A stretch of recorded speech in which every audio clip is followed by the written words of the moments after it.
আরজিকর কাণ্ডে মূল অপরাধীদের উপযুক্ত শাস্তি এবং মহিলা স্বাস্থ্যকর্মীদের নিরাপত্তার দাবিতে বুধবার পথে নামল কোচবিহার জেলার মহিলা স্বাস্থ্যকর্মীরা। আশাকর্মী থেকে শুরু করে মেডিকেল কলেজের অন্যান্য মহিলা কর্মীরা এদিন বিক্ষোভে সামিল হন। কোচবিহার রাসমেলা ময়দান থেকে শুরু করে তারা কাছারি মোড় পর্যন্ত এই বিক্ষোভ মিছিল করেন। তাদের প্রথম এবং প্রধান দাবি নিরাপত্তা। মূলত রাত্রিকালীন যে সমস্ত মহিলা কর্মীরা হাসপাতালে কর্মরত অবস্থায় থাকেন তাদের নিরাপত্তা অত্যন্ত প্রয়োজনীয়। একই সাথে স্বাস্থ্যকর্মীদের সাথে ভালো ব্যবহার করার দাবি তুলেছেন তারা।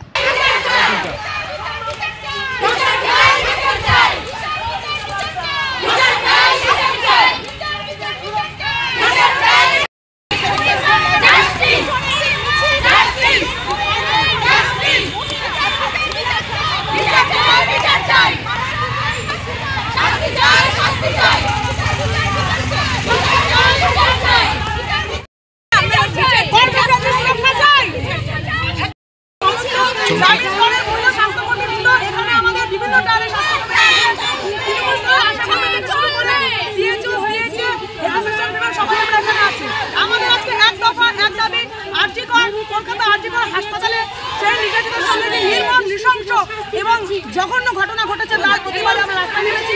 এই প্রতিবাদ আমাদের চলতেই থাকবে, এটা এখানে থামার নয় যতদিন না পর্যন্ত আমরা এর সুবিচার চাচ্ছি এবং কর্মক্ষেত্রে মহিলাদের নিরাপত্তা সুনিশ্চিত করতে হবে, এটাই আমাদের দাবি।